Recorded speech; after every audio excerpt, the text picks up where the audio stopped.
sorry. No, it's okay. It's Oh, actually. this is a thing. Okay, that's like a whole mess of okay. It's not a selfie station.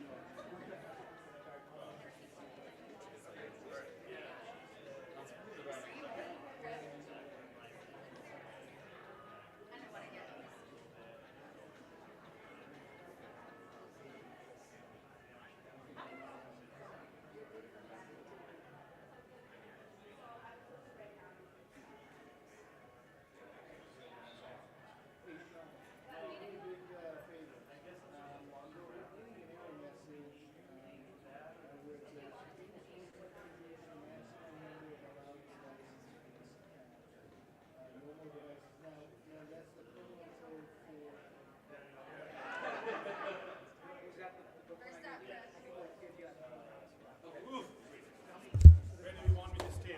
Come on Right in. here. We're Love it. we are already live. So I always get confused, or I would say feeling anxiety whenever Chris is around because I love Chris's energy. Let me tell you that. So well, thank you for being here, Raj. I'm going to have you introduce yourself in a moment here.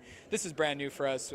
We have a brand new streaming network, the BPC Streaming Network. We're live at our Book of Lists Unveiling event that's taking place tonight, and we thought we're going to have 700 or so of our favorite friends and folks from around the community here. We thought, why not bring some folks on? Talk to them for a few minutes about what's going on in their world, some priorities for the year, and get a little bit of a flavor as we kick off the new year. So, Raj, why don't you introduce yourself to the audience? So I'm Raj Agnihotri, as Chris mentioned, and I'm the Raisbeck Endowed Dean of Ivy College of Business at Iowa State University. Took this role July 1st, so you're still learning the ropes, but been part of Iowa State for over 8 years. Well, July 1st, so you've been in the role about 6 months or so. As you're looking at the new year, what's maybe a key priority, something that you're looking to be pursuing this year? Definitely, I would say a couple of things I can mention, but top the chart, artificial intelligence, AI.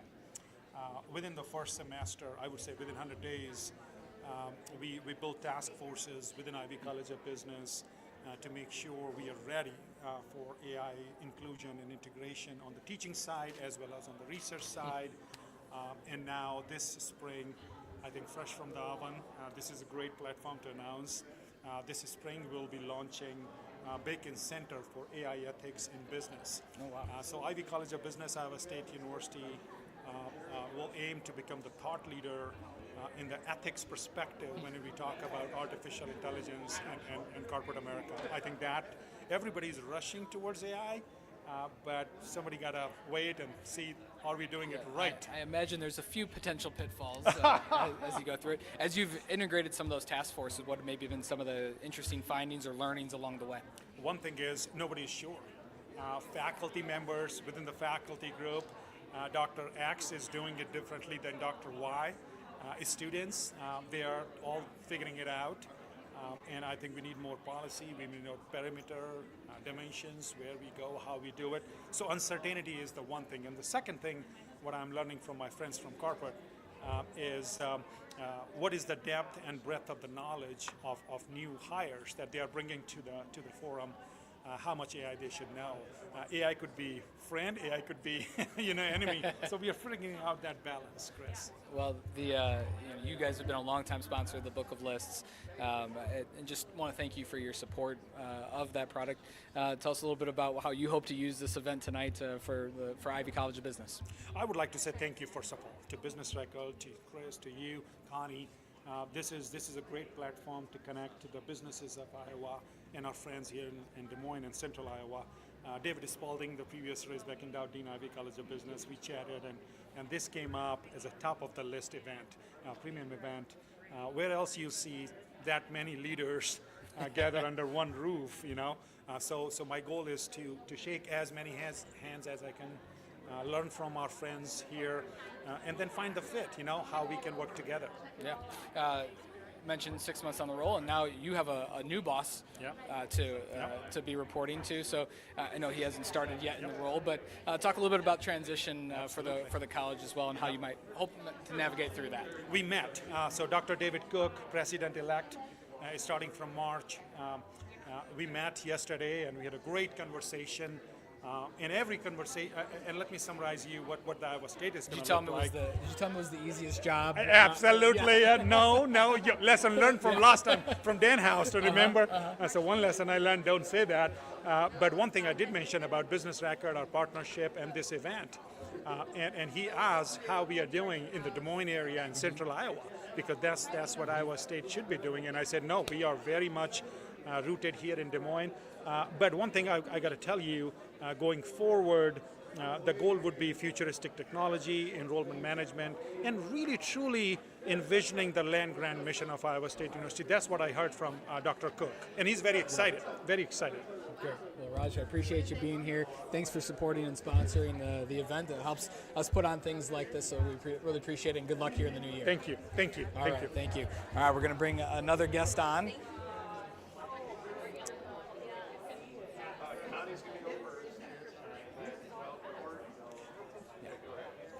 All right, we're going to bring on our next guest, Tej.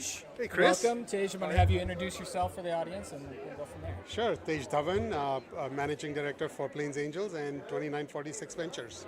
Tej has been a long time reader, subscriber, advisor to Business Record. He sits on one of our advisory boards.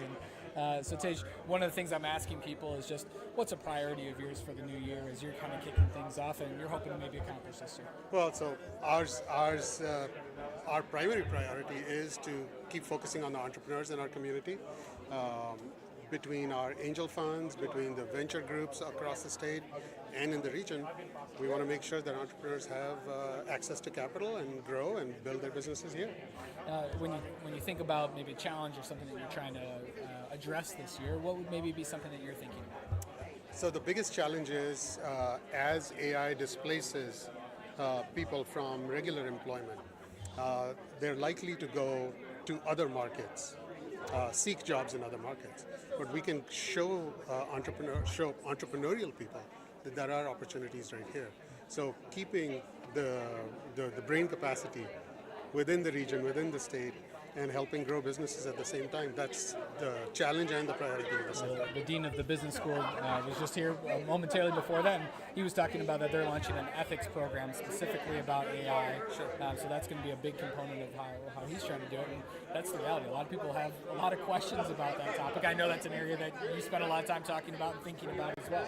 Well, so AI algorithms and ethics have been at an intersection for a while. I mean, the books have been written about it and published for years, right? But ultimately, ethics comes down to what would you do as a regular human in a day-to-day interaction? Whether it's an AI in the middle of your and my conversation or just our regular business opportunities, we need to come from a position of integrity and ethics. AI ethics is just another segment of that. So I think the field is ripe for more discussion, more development, and more research. Any other thoughts that you have for us tonight on the new year, things that you're looking forward to? I can't wait to meet all the new people who have moved to our community. There has been inbound activity into the state, so I'm particularly proud of this book and see who I don't know and get to know next. That's one of the things I'll talk about tonight. There's been a ton of transition, and you'll see that in the faces within the book as well, and that's one of the tools that's there. So, Tej, appreciate it as always. Thanks for stopping by. We're going to bring on our next guest. All right, thank you. Thanks, Tej. All right. We have a very special guest with us. So Connie Weimer, our founder and chairman. Connie, one of the questions that I'm asking everybody is to talk about a big priority for the next year ahead. And so just how are you thinking about 2026 in the year ahead? Well, I'm feeling very upbeat, as you already know. And I think it's a time that every company has to reevaluate where they are, what their goals are, and how it fits into our current atmosphere. And I'm very optimistic about 2026. Well, one of the things that came up in one of our recent leadership team meetings was about how people are feeling about the economy, how are people thinking, and there's a lot of things happening in the world, and one of the interesting things that we were hearing was that when people are talking about their own businesses, they feel really confident actually. And that's how I feel. We're feeling confident about the year ahead, and so talk a little bit about some of the things that lead to that confidence for the next year. Well, I think it's the workforce that we have. It certainly is in our company. We have such an incredible, bright, committed group of people. And when you're surrounded by people like that, you know you're going to succeed if anyone's going to succeed. So I credit the Des Moines workforce, and particularly in our company, our staff is just extraordinary. You've had to prepare for a lot of new years in your life. 94? Right? 93. 93. I didn't want to give an extra No, year on there. no, not yet. So as you prepare for a new year, what are some of the ways that you think about that? I think about it all year long. I don't do resolutions because I love change. I think change is healthy and inevitable both. And so all year long I'm thinking about how can we do this better? What can we do that will help the community or some specific cause that needs help? Well, we've got a lot of ways that we're planning to help the community in the year ahead, and Connie, of course, is always shaping and driving and coming back with lots of new ideas. We'll talk about some of those later tonight, but Connie, thank you for stopping by. Thank you, Chris. And hopefully we'll see you soon. All right. Come on in. I got caught. All right. Like, are you doing this? Bridget, welcome. Thank you. Bridget, I'm going to have you introduce yourself. I know who you are, but we'll talk a little bit about... Okay, am I looking at you or am I looking at the... Okay, all right. Bridget Cravens-Neely with Big Brothers Big Sisters of Central Iowa, where I serve as the CEO. Great. So how long have you been in the role now? So it's been 3.5 years. Okay. Yes. So the question I'm asking everybody is, what's a big priority for the year, something that you're hoping to really focus in on in 2026? In 2026, we are focusing on closing out our 3-year strategy, and a lot of it is focused on efficiencies and just so we don't have to scale back necessarily, but eliminate some waste, do some things better. Better utilization of AI. Can't believe I'm saying that. So 4 conversations in a row that AI has come up in some capacity. So But it I'm going to has start to, keeping right? track. But it has to these days. And so even from a nonprofit space, we're seeing a lot of our sister organizations as well as a lot of our sister agencies in the network that are utilizing AI very effectively. That could free up time for us to be able to do some of those things that we want to do, that we know we need to do. That will help us elevate, what we deliver to the youth of our community. So being able to serve better and more is a huge focus. One of our, I'm not sure if it's actually out, but this Friday our Power Breakfast topic for the next one in February will be out, and we're going to be talking about the nonprofit community and a lot of the pressures and challenges that the nonprofit community is facing. And I'm not on that panel? Well, this is your tryout, right? I don't know. I'm not in charge of that one, so I can absolve myself. No pressure, Chris. I love seeing you squirm. We'll make sure to find you a perfectly appropriate time to get you on the panel.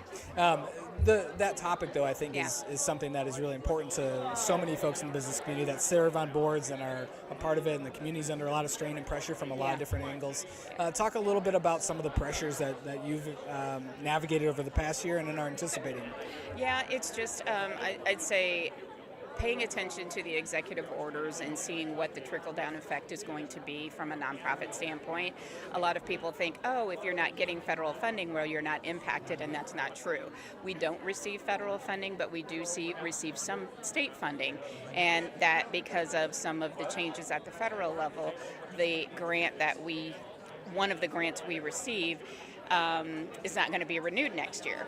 And so we've got to now find replacement funds. And so that's probably one of the biggest challenges we've got to overcome is being able to find those additional funding sources, really being innovative and stepping into areas of funding that we haven't ever gotten into before, and there's a lot of educational.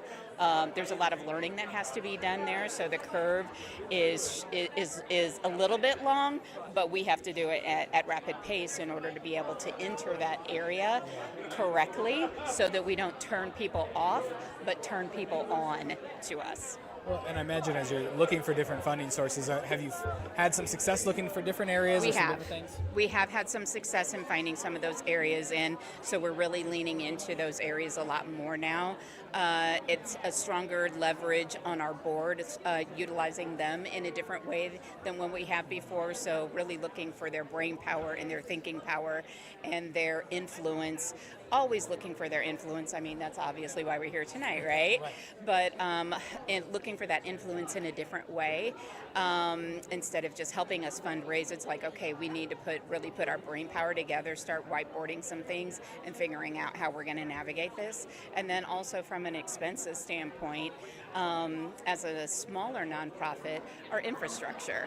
There's certain things that we need that we don't have in-house. One of those things is HR support. Our HR duties are done by myself and another one of my leadership team members.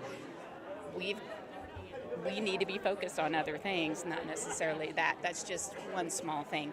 But I know that one of the other challenges is there's so many of our sister organizations out in the community that were heavily dependent on federal funding that are now having to develop a new skill set and going out and doing their own fundraising or doing events or doing more private donor pursuits and things like that, which creates a challenge for us because if they are considered an essential need, while some may not consider ours to be an essential need, then that creates, unfortunately, competition. I hadn't thought about it through the lens of competition, and it's not competition in the sense that the things that the different organizations are bringing are all critical and important, Yes. but it's competition over resource. Yes. And when there's competition for Yes. resource, it Yes. puts strain on some of It those things that does. have been good, healthy things in our community over Yes. the years. There's always competition. Yes. You're always competing for funding, I'm sure, in some fashion. But that's a new dynamic. It's a very new dynamic for us, and so it's something that, we kind of had a little bit of a foresight on. I'll say I had a little bit of a foresight on just because I'm one of those people who really looks 3 to 5 steps ahead to try and not be surprised in a bad way. I love great surprises, good surprises, but I hate the bad ones that create those obstacles or create those challenges. And so There were a few surprises last year. yeah. We'll just leave it at that. Yes, there were. Well, hopefully we don't have any big surprises this year, but I'm sure it's the nature of the world, right? Yeah, There's going to be yeah, some changes, and we'll navigate through Exactly. it. So, Bridget, thank you for your leadership and for the work of Big Brothers Big Sisters. I appreciate you. So you guys Thank you are so such a much. great partner, so thank you. Thank you. Take care. All right, we got one coming on in. Hello, welcome. Thank you. So You good are- to be with you. So tell me, we're going to have you tell a little bit about yourself and your new role, and we'll go from there. Very exciting. So exciting to be here for the first time as the Chief Advancement Officer for United Way of Central Iowa. So it's been a little bit of a transition away from the arts and culture sector, but really excited about the new role and the possibility of helping in an expanded way throughout the challenges of facing our community. So you've done great work in the community for a number of years, and was happy to see that you found a great place, a United Way to put your time and energy into. We just had Bridget here from the nonprofit community. Yes. We were talking about the challenges of the nonprofit world.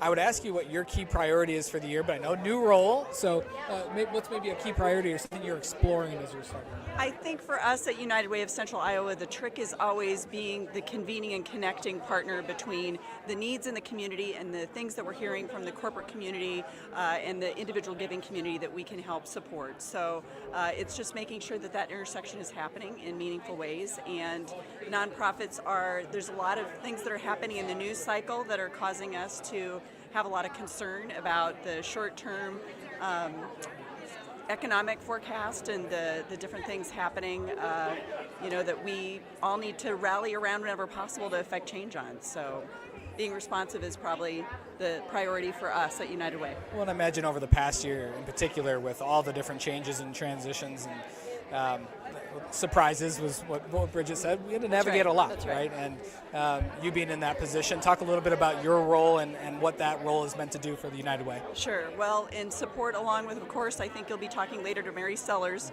Our advancement team works with getting the strategic communications messaging out to particularly our corporate partners and the affinity groups that we're working with, and as well as our volunteer groups. So just making sure that we're a unified voice supporting the efforts for the nonprofits that we're representing throughout the community.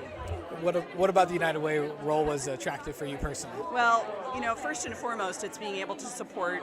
Des Moines has become home, so Central Iowa, and being able to stay here with my husband and continue, hopefully, expanding the aperture of the good that we're able to do in this area is really important. And I have always supported the United Way of Central Iowa, so supporting in this new way is an exciting new chapter for us. And of course, arts and culture is essential too, so we'll support Des Moines Freeing Arts and all of our amazing arts and culture organizations personally as well. Good. Well, I Yeah. appreciate you stopping Thank you, Chris. by. Thanks for all that Business Record does. We're so grateful for your role in our community and all of these things, this event, honoring nonprofit partners. It's just, it's an essential point, I know, of what you do, and we're just grateful for all of the sunshine and spotlight you put on these important areas of our community. Well, thank you. We appreciate it. And Thank thanks you. for stopping Yeah, by. I of appreciate course. it. Thank you.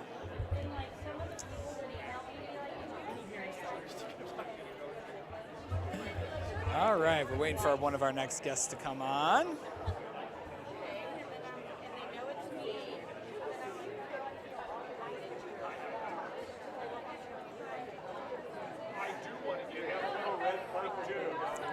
Hello there.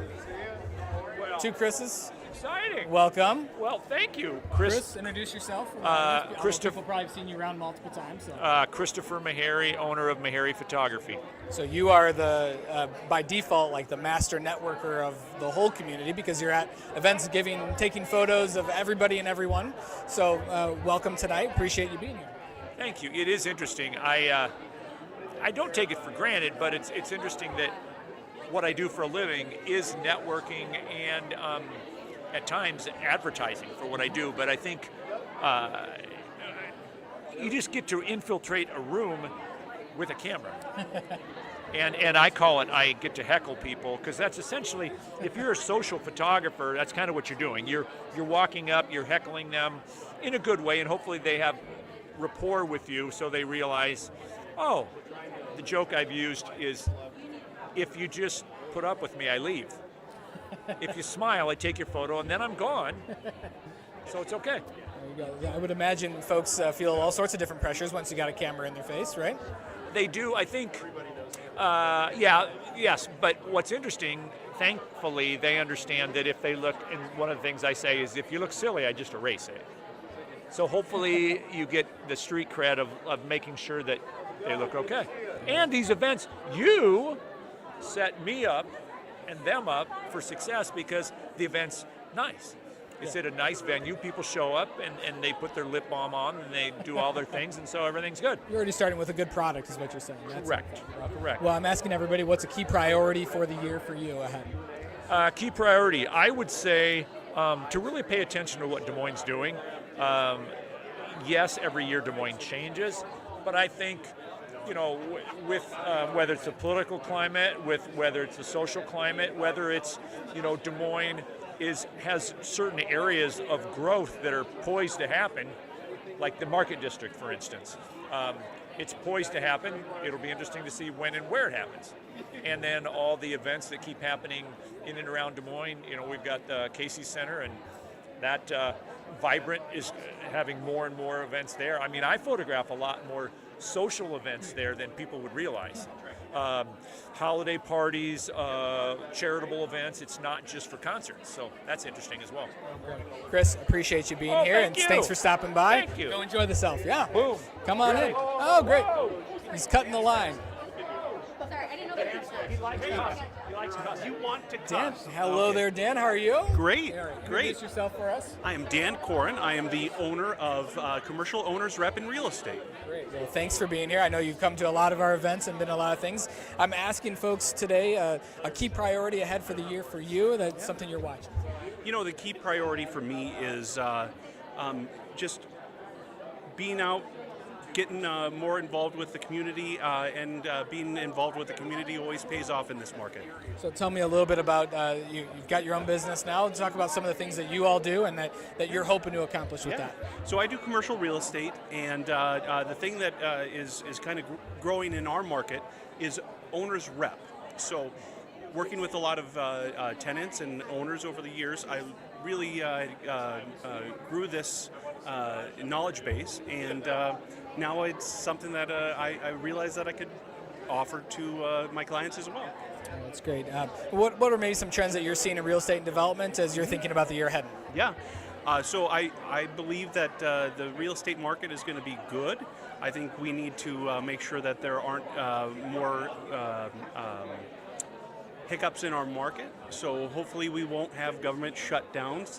Hopefully we won't experience so much uncertainty. But I think with some certainty coming on with the this next 12 months, I think it should be good. It was interesting. The architecture billings just came out, and they were up for the first time in I think a little while, which that's always one of those leading indicators that if architects are busy, that means people are making plans, and that's always a good thing.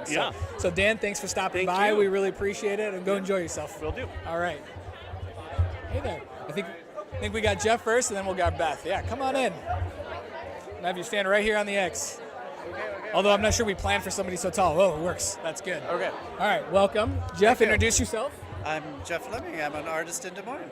Just an artist in Des Moines because what did you used to do? I was director of the Des Moines Arts Center for 17 years. So how are you But enjoying? now I'm retired. I was going to say, how are you enjoying retirement? Oh, retirement is fantastic. All right, now so I can pursue other interests as well. good. So you talk a little bit about maybe a key priority for you in the year ahead. To make a better world. How about that? That's a priority. that gives you some a blank canvas I to guess work with. there's a lot of good that needs to be done, so let's give it a try. So when you were the Art Center director, were you painting yourself as well during that time, or was it more focusing on the Art Center itself? Probably focusing on the Art Center itself. I certainly did this and that, but nothing like now working in the studio every day.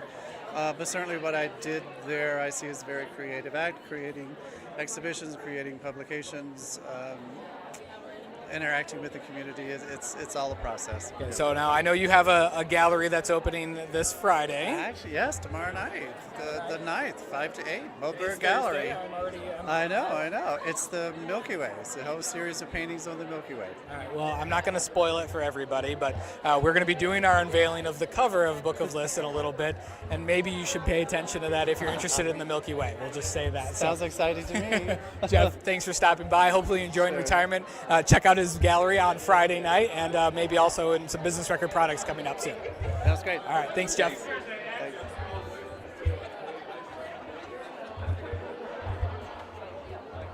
All right, welcome, Beth. How are you? Thanks, sir. You're going to step right on the spot there. All right. All right, Beth, we're already live, so introduce yourself and then what you do. All right, Beth Shelton, and I'm the CEO of Girl Scouts of Greater Iowa. It's great to see you, and thanks for being here. Yeah, happy to be here. So I'm asking everybody what a key priority is for them in the year ahead. Okay, well, see, a key priority for me personally is to continue on a healing journey. I had a little injury this past year. Okay. So, to continue on that, but it always kind of weaves really closely into mental well-being and how I take care of that. But then I think that crosses over really easily into the workplace, always thinking about how we address employee well-being and just overall work-life balance. Burnout is a very real issue, so those are some of the things that we're constantly trying to tackle in new and different ways. I'm kind of putting a couple things together here, but the past year, people have adapted to a lot of change, a lot of transition in the world. And that does create strain for folks. And so talk a little bit about some of the maybe tips or things that you've done to try to help keep yourself in a good position. Yeah, well, a couple of my favorite things are physical activity, which again had a little bit of bumps in the road with that this year, Which had to be frustrating, I'm sure. Oh, so much so. But I think, one of the things I've gotten a little better at, my favorite saying is, that being the case, how shall I proceed? So when I lost use of one of my feet here this year, and as I go through healing, really early on, I was like, okay, it is really unfortunate that I can't do all the things I love, pickleball and running and kickboxing. And I was like, that being the case, what am I going to do about it? And I made a list of what are things I can do that are stationary that would be bucket filling, and I just tried to lean into that right away. So I took up watercolor painting. So like, the silver lining is that's something I wouldn't have done, but rather to kind of spin out in kind of a hopeless state of how frustrated I felt. And I think I really try to apply that kind of thinking into our workplace. And so when we encounter things that are really unfortunate that we would not choose, we really try to pause and say, okay, well, that being the case, what are our options and how do we make the best decision today? And it might be different than the decision we would have made a week ago. Well, we select art for the cover of the Book of Lists, so that watercolor paintings, keep at it. Okay, and you never there we know. go, yeah. Maybe in the future, Connie will be selecting your water painting I love pictures for it. the Yeah, future. I have a long way to go. Right now, it's going to be more on the abstract side. Good. Talk a little bit about the Girl Scouts. Maybe one thing you guys are hoping to accomplish this year. Yeah, absolutely. Our two biggest exciting things right now are we're working on some big projects at Camp Sacagawea. So we've been doing just a lot of work behind the scenes with that, a new aquatic center that'll open this June. And then what everyone will be excited about is a new Girl Scout cookie. So cookie program starts February 1st, and the new cookie this year is called Explore Mores. And it's our first sandwich cream cookie. So it's a chocolate cookie that's kind of Rocky Road inspired. It's very decadent, and it's one of my new favorites. So Okay, well, next time we do this, you're going to bring some cookies with it onto the show. Obviously, yeah. Well, Beth, we appreciate you being here, and thanks for being here at Book of Lists. We All appreciate right. it. Have a great night. Thank Thanks you. for Have a having good me. afternoon.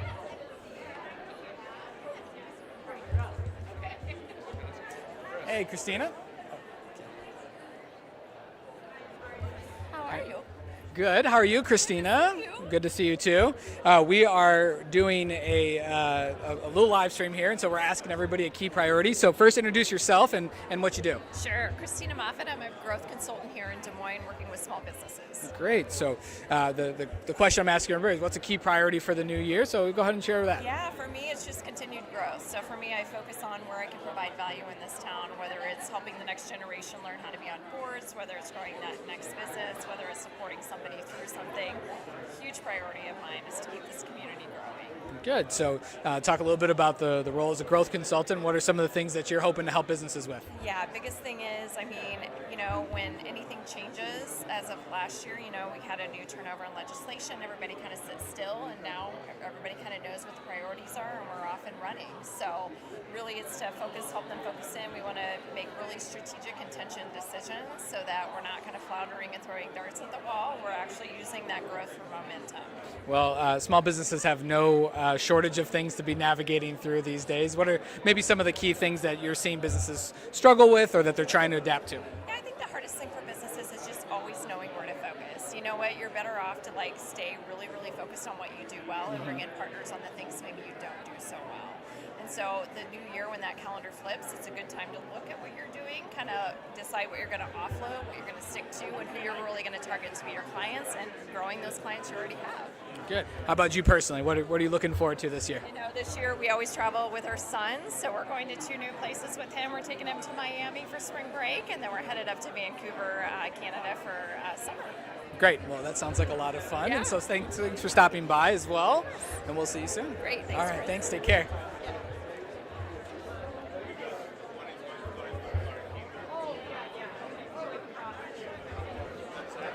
Hey, Zach, how are you? Good, how are you? Welcome. Thanks for doing this. We appreciate it. Zach, go ahead and introduce yourself and what you do. Yeah, my name is Zach Russ. I'm the executive director at Iowa Safe Schools, an LGBTQ organization that serves about 10,000 kids a year. Great. And one of our 40 under 40s, sometimes the classes blend together for me. So last year or was it 2 years ago already? Just last year. Okay. Like I said, they blend together sometimes. We're already getting ready. We got all the nominations coming in this year for the next one, and that closes on Friday. So we're getting all set and ready to roll. So. Awesome. It was a great experience. I've talked to a couple people that are applying now, so I encourage them to do the same thing. Good. The question I'm asking everybody is, what's a key priority, something that you're working on this year? Yeah, we just want to keep kids alive, right? We want to make sure that the bullying stops and that they can just be their authentic selves, and make sure schools are safe places for everyone to go. So. Well, that doesn't sound like a hard challenge at No, all. not I at all. appreciate the nice way that you got to that, but that's a tough topic. Right? Yeah, absolutely. It can be dicey, right? But at the end of the day, they're kids, and we just want to make sure they have access to the resources and the support they deserve. So, what would you say is some of the keys to helping provide a better environment? Yeah, well, I think a kid is 80% more likely to have success if they just have one adult that cares about them, and if you can just be that one person for a kid, that's going to change lives. So. What are some of the ways that Iowa Safe Schools tries to help infuse that in? Yeah, absolutely. So we have 140 student-led GSAs around the state. So teach them leadership. We also train over 3,000 educators every year to make sure their classrooms are safe and accepting and welcoming and things like that. So we're also working, though, because it's a workforce issue for us now, right? 70% of the kids we serve say they don't want to stay in Iowa after. So we've been working with companies and organizations to say, hey, how do we create spaces that these kids want to stay here and make the state the best it can be? So, well, thank you for your work. It's really important. I've got a kindergartner, and you start going down that line, and now we're interacting in the school system. Exactly. We're very fortunate. The school's great, but we appreciate the work Thanks, of a Chris. place like Iowa Safe Schools. Yeah, thank you. Zach. Appreciate it. Come on in. Say hi. Andy? Hi, how are you doing? Nice to see you. How are you? Andy, introduce yourself.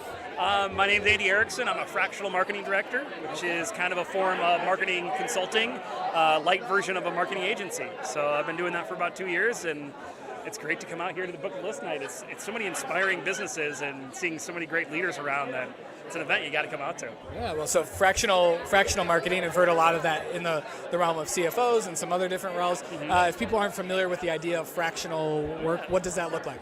So fractional is a way of getting a senior level person on your team, and you treat them like a team member, not just a contractor or a consultant. So you take them in, but you're also paying them like a consultant. So it's a little bit of both worlds.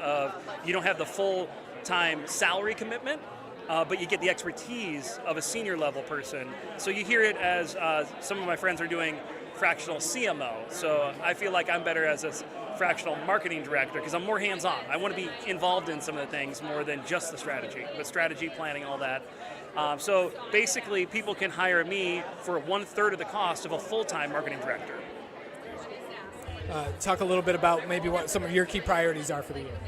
So this year, AI is the big topic, but I think we all need to calm down a little bit about AI, right?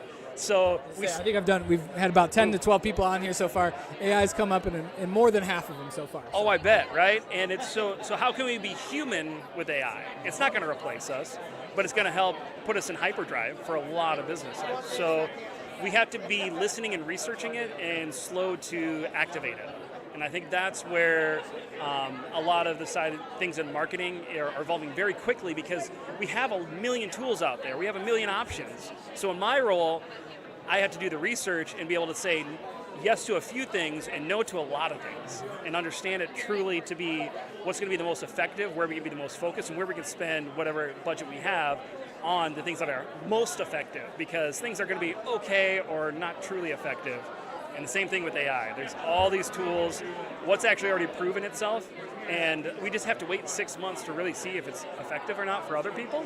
So I'm telling people, let's wait and see, let's listen, let's watch, but we don't need to get on the hype train of everything that's happening so fast. I'm stealing this term, but the sea of sameness. Sea of sameness, which yes. I think is something really, as you start thinking about it, if AI keeps pumping out the same thing, everyone's going to start sounding and looking and sounding the same, right? And at some point, the point of marketing is to stand out. If you sound like your competitor, you're going to be in that same spot. So I appreciate you stopping by, and enjoy the rest of the evening. Have a good night. Thanks, Andy. Take care. Hi there. Hi, how are you? Good to see you. Good, How are good you? to see you. Welcome. Go ahead and introduce yourself. Absolutely. My name is Grant Pfeiffer. I'm the Vice President of Quality at LifeServe Blood Center.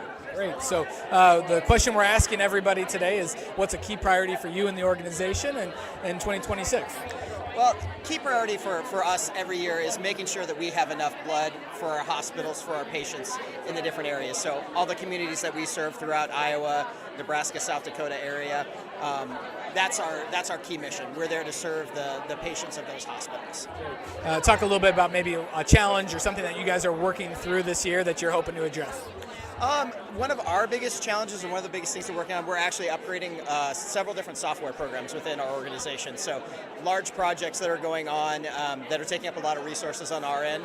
And so that's a big focus for us this year. But again, for us, every year, it's getting the donors in the door. So one of our softwares that we just implemented is with our donor recruitment, things like that. So making sure that we're getting that message out to those individuals and getting them in the door. All right. One thing maybe you're really optimistic about for the new year.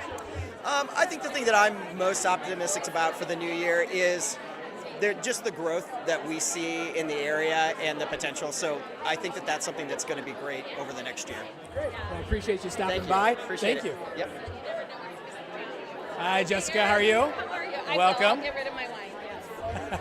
She's got to put her wine down. These are the things that are important. I don't think we have a no alcohol policy on this, but How are you doing? Good. Jessica, why don't you introduce yourself for the audience? Hi, I'm Jessica Denker. I'm the president and CEO of the Iowa Restaurant Association and the Iowa Hotel and Lodging Association.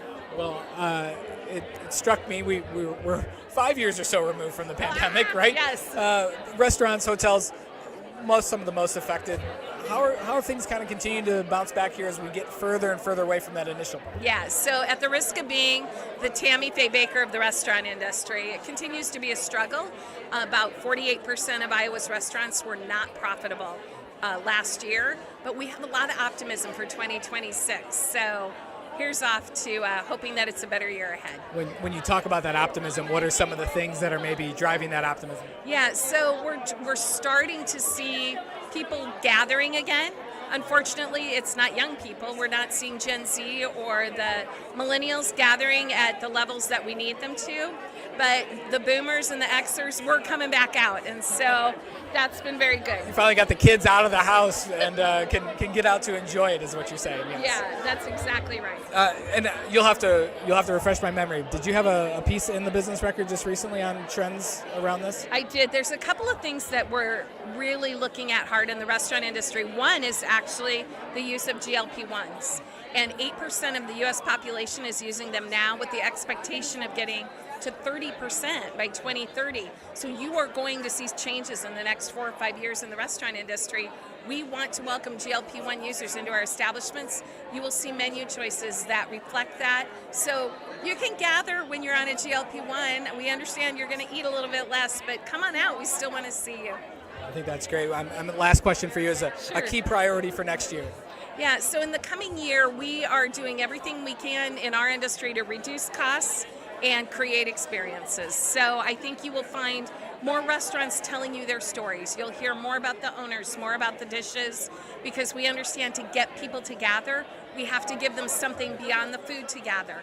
And so I think you will find that the experience of going into a restaurant is going to be greatly improved, and we're excited about that. It seems like kind of a basic idea, but I know that that's not. You know, the owner welcoming somebody at the door, those type of things. I think that's standing out more and more. Just in my own experience, as you go to a restaurant, the more you're taken care of in a restaurant environment seems to be the places that we find ourselves as repeat visitors too.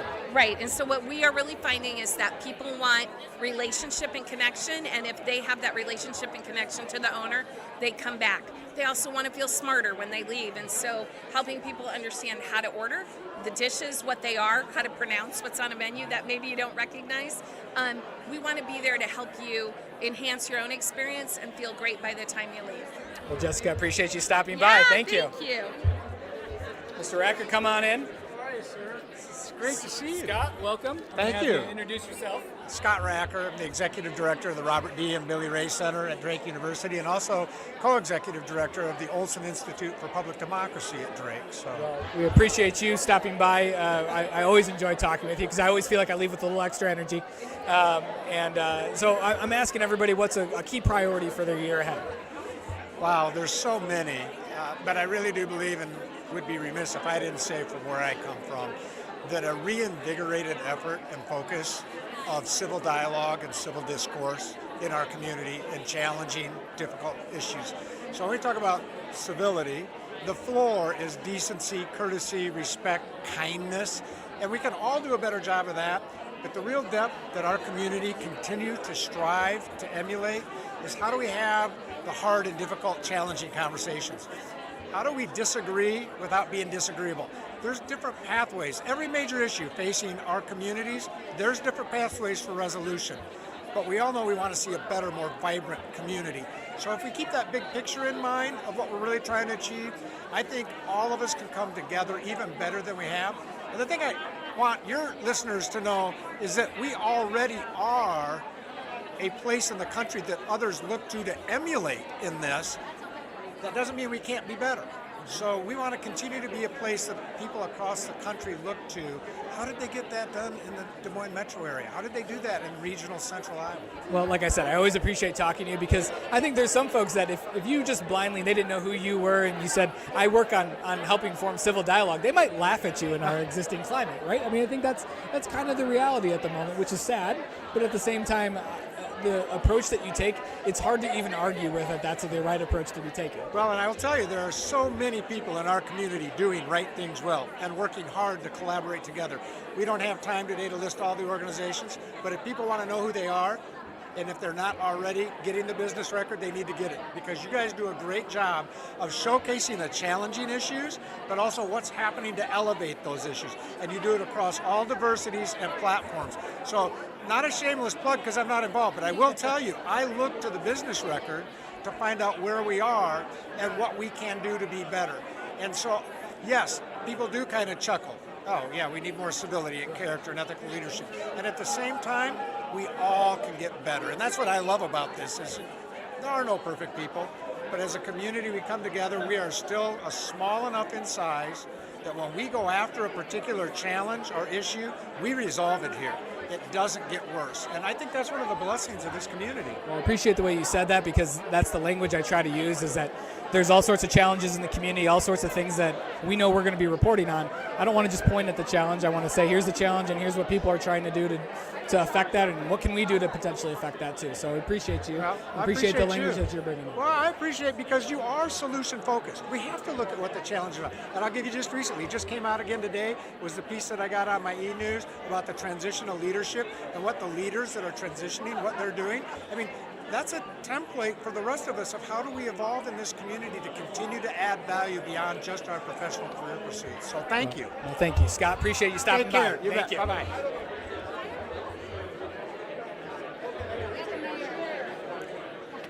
Mayor Bozen, how are you? Fine. Thanks how for are stopping by. I'm going to have you come a little bit closer, Okay. just so it's allowed. All right. Introduce yourself, just in case people don't know who you are. Connie Bozen, Mayor of Des Moines. All right, Connie, I'm asking everybody, what's one priority that you're focused in on in 2026? It's the continued redevelopment and revitalization of our neighborhoods, helping take care of the homeless situation and what we can do to improve lives for people. Well, I know we've had a chance to talk about that, and you've been on some of our panels. Talk a little bit about maybe where things stand with that challenge.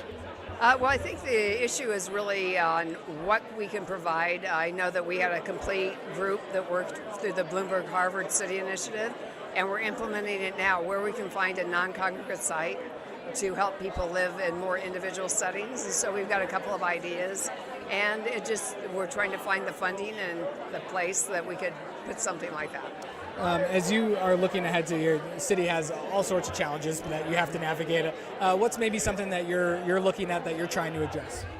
Well, I think the one thing, we have a whole neighborhood strategy, and how do we redevelop our neighborhoods?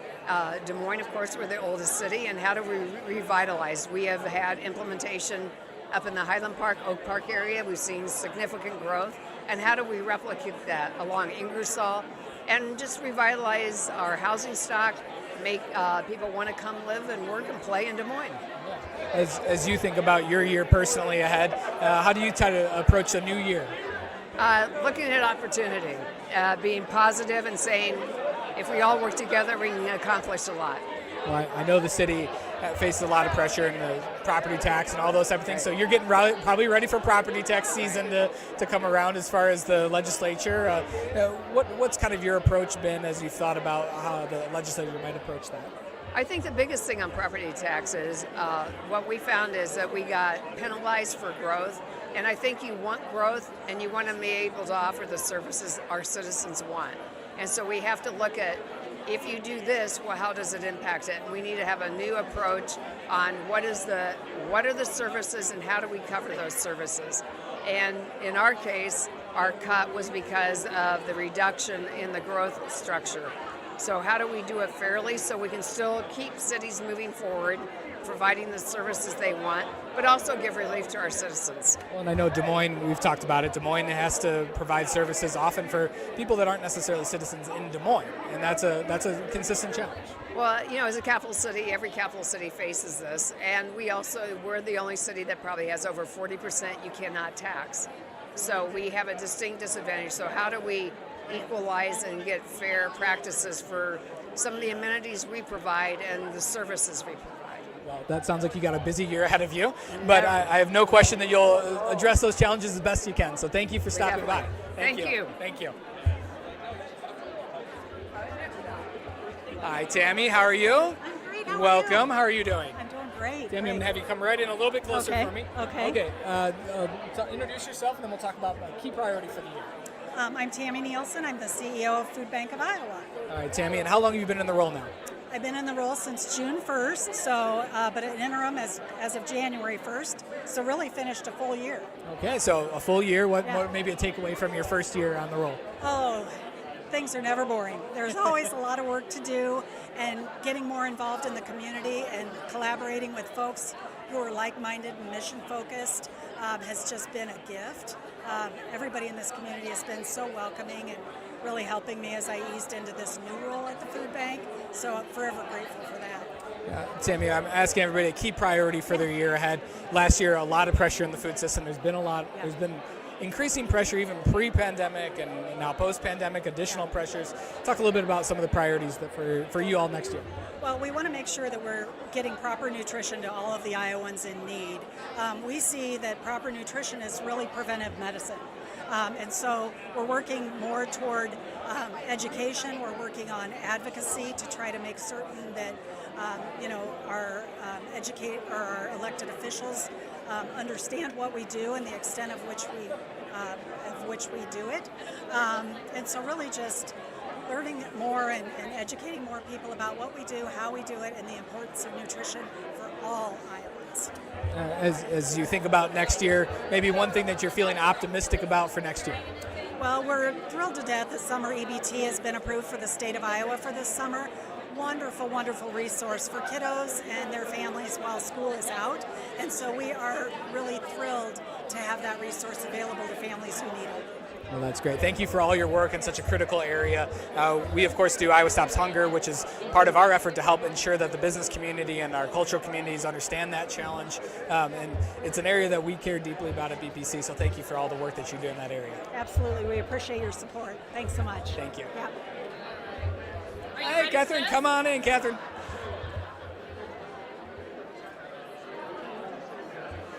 Make me sound really good, are you? I will. Catherine was hiding her purse, just making sure any of these, the thieves here at Book a List don't take it from you.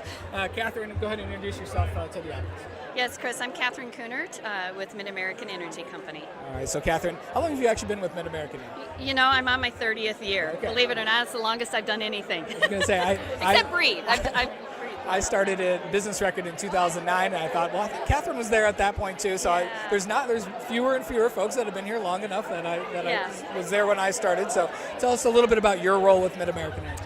Yeah, so I have the pleasure of working at Mid-American Energy with our large customers, our communities. So we serve 1.5 million customers, and so I have the opportunity to work with all of them in our 4 states, 420 communities, from city staff to city councils to mayors to our largest customers, whether it's manufacturing, data centers, and then Main Street businesses as well. So it's an awesome job because guess what? Everybody needs electric and gas. And so we're in everybody's home, we're in everybody's business, literally. And we know that is an honor, and we know it's a huge responsibility, and we do not take it lightly. Tell us a little bit maybe about a priority for Mid-American in this coming year and how you guys are looking at the future here.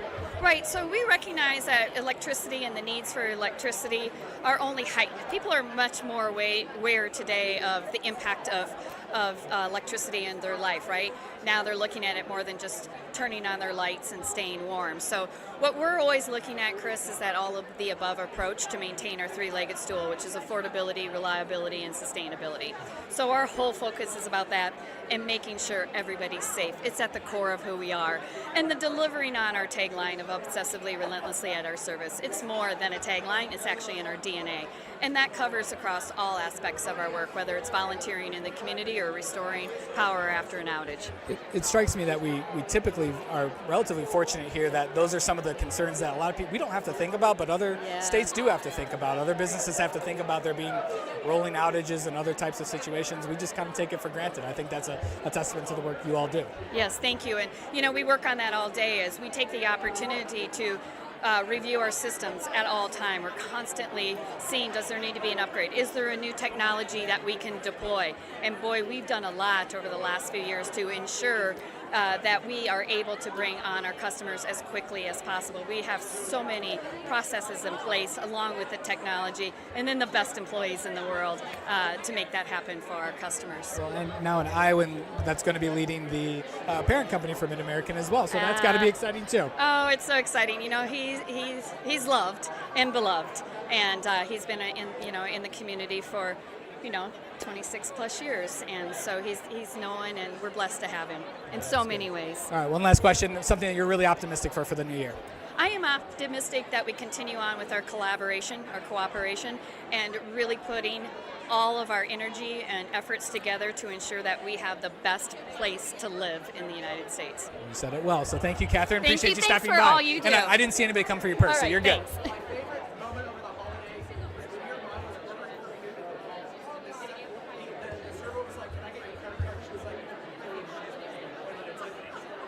Hey, Tiffany, welcome. How are you? Welcome. Come a little bit closer here for me. Okay, Tiffany, you actually probably do this part better. I was going to say, you might do that. Former news anchor, right? So, Tiffany, why don't you introduce yourself just in case people don't know who you are? You got it. Tiffany Tauschek, and I am the president and CEO of the Greater Des Moines Partnership. All right. So the question I'm asking everybody is, what's a key priority for the year ahead?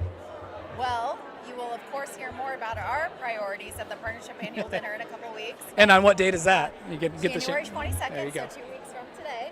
Perfect. But if I were to really wrap it up in a theme or two themes, it would be leadership and innovation. As you know, we've had a lot of leadership changes happening throughout the region, and we have a lot of really great programs that we're rolling out, some with you. Yep, absolutely. Related to those, supporting those leadership transitions. And then innovation, as you know too, we're talking a lot about AI, but we also want to make sure that we're continuing to expand and grow our entrepreneurial ecosystem. So leadership and innovation. You mentioned the annual dinner. The speaker, that's going to slip my mind, but Energy Bus is the book, right? John Gordon. Okay, so give me a little bit of a preview of what you're hoping he can bring to that event. Yes, so John Gordon he's our keynote, and he's a best-selling author, has had 32 books, and one of the books is The Energy Bus. It is a quick and easy read. You can get through this book in a matter of Even I got through that one, so we're good, yes. And one of my favorite things about the Energy Bus book is that it talks all about the energy you bring to a team. And you can choose to make the day better and take the positive outlook, or you can choose to be the energy vampire. And the whole point is there's no need for energy vampires. Let's all be positive. So I think you'll really enjoy the speech. Well, that's good. One thing that maybe you're optimistic about for the new year. Oh, all of it. With the new year comes a fresh beginning, a fresh start, even though certainly we're building on the past, really looking forward to what's to come. Well, good. Tiffany, thanks for stopping by. We really appreciate it. Thank you. Hi, how are you? Welcome, come on in. All right, Sherry, go ahead and introduce yourself. Hi, I'm Sherry Nielsen with Easter Seals, Iowa. All right, Sherry, talk a little bit about Easter Seals and what you all do there. Yeah, so Easter Seals provides services and supports to individuals with disabilities across the state of Iowa, so they have the same opportunity to live, learn, work, and play as other individuals. Well, the question I'm asking everybody is, what's a key priority that you all have for the new year ahead? We're really focusing on getting services to people. There's long waiting lists for individuals with disabilities to receive services in the state of Iowa. So we're trying to be really creative in how we provide those services and making sure that our teams are ready to serve individuals with complex needs. As you think about the year ahead, what's maybe something that you're feeling really optimistic about? Well, being in the Des Moines community is amazing because we have such a philanthropic community, individuals who want to help nonprofits succeed and understand the importance of nonprofits in community development and success. Well, that's great. As you look ahead to the new year, a challenge maybe that you all are trying to overcome? You know, I think staffing continues to be a struggle for us. We want to make sure that we are an environment where people want to come and stay. And in Iowa, we just have a shortage of workforce. So we're all competing for great talent. Sherry, appreciate you stopping by. Thank you so much. All right, thank you. Emily, how are you? Hi, I'm good. Welcome, welcome. Thank you. All right, Emily Abbas, why don't you go ahead and introduce yourself? Sure, Emily Abbas. I'm with Bankers Trust. All right, Emily, how long have you been with Bankers Trust now? Gosh, a little over 11 years. Okay, Time flies when you're having fun. I was going to say, I thought maybe you'd been, I had accidentally emailed you a couple weeks ago to your old email address. That's right. That's what was triggering in my mind. That's okay. Emily, I'm asking everybody a key priority for the year ahead. So what's something that maybe you or your team are looking to do? I think just focusing on team health. Let's make sure our team is all understands how they contribute to our bank's strategic priorities, making sure we're hiring the right people, we're onboarding them well, we're treating them well, we're helping them create the culture that's meaningful for them, because that way that they want to stay with us and we can really focus on and invest in them versus focusing on hiring new folks. I've heard that theme a couple different times from different folks, and I'm just curious where that's maybe coming from. What's making you think about focusing so much in that space? We've just been doing so well in that space. Our turnover for our consumer banking team was 15% this year, which is about half of the national average, and we thought something's going really right here. Let's continue to build on that strength versus focus on a weakness, because we only have so many training resources, and I'd rather pour them into the team we have and helping them feel better about their jobs and move up in their jobs and work through succession planning than to always focus those resources on brand new people. Well, I know you're really involved in the community. Is there maybe a nonprofit or something that you're working on right now that you're really interested to share about? You know, I'm going to give you a more general answer because I just think collaboration is one of our biggest wins and what really makes our community special, and the way that we all work together and promote regionalism and do what's best for the community when it comes to the resources we need, when it comes to promoting arts and culture. And there's so many organizations that are doing great work in that. I mean, Partnership, United Way, Bravo, so many. All right, last question. What's something you're really optimistic for the new year? Optimistic. It's just going to be a great year. You know, I feel like everyone at the end of the last few years has said, oh, let's kick this one to the curb and let's make this one not that way. All right, I like Let's it. give All each right. other a little grace and focus on ourselves and focus on our people around us, and we'll all be in better at the end of the year. Emily, I appreciate you stopping by. Thanks, Chris. All right, take care.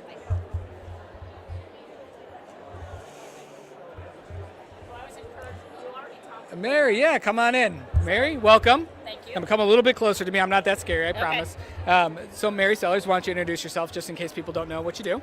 Mary Sellers, President, United Way of Central Iowa. All right, Mary, it's the question I'm asking everybody is what's a key priority for you all for the year ahead? And so as you think about the United Way, what's something that you all are focused on? So we have been focused for the past couple of years on ensuring that everyone in Central Iowa has the opportunity to thrive. And so we're looking at essential needs, we're looking at early childhood education, health and well-being, and economic opportunity. So that continues to be our focus. As there's been a lot of pressure on the nonprofit community, talk a little bit about how you've tried to navigate that as the United Way. Yeah, so we've been doing flash surveys since April of last year and continue to monitor how this is impacting nonprofits, and it's had some significant impacts in terms of federal funding and other aspects of funding. But what we've learned is that the nonprofit community is resilient.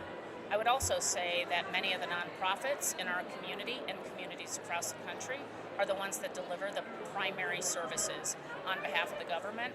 And so when they start to lose funding, then we have an issue with services for people. Well, and a lot of times I think those services are helping prevent situations and outcomes that are going to ultimately be a challenge at some point in the equation. So even if those organizations are struggling right now, maybe we don't feel the effects quite on a global scale, but that's a big challenge as we go forward. That's definitely correct. And as I talk to colleagues around the country, this is happening in every community. And so I worry about how this kind of builds upon itself and what it means for communities across the country. Obviously, I'm very concerned about how it impacts Des Moines, but it's happening across the country. Well, it's a topic that we're going to be discussing at the Power Breakfast. I think we might have made a reach out to you to participate in that, and it's such an important topic because nonprofits in our community are such an integrated part with the business community and culture community. So I appreciate all the work that you do in that space. Well, appreciate you, Chris. Thanks. Thank you for stopping by. Appreciate it. This has been our Book of Lists live event. This is the first time doing this. We've got about 700 of our friends and colleagues here that are out tonight. We're about to go unveil the magazine, so I'm going to go ahead and cut us off here. I hope you enjoyed getting to know some of the folks that are out here at the event tonight. Have a great evening.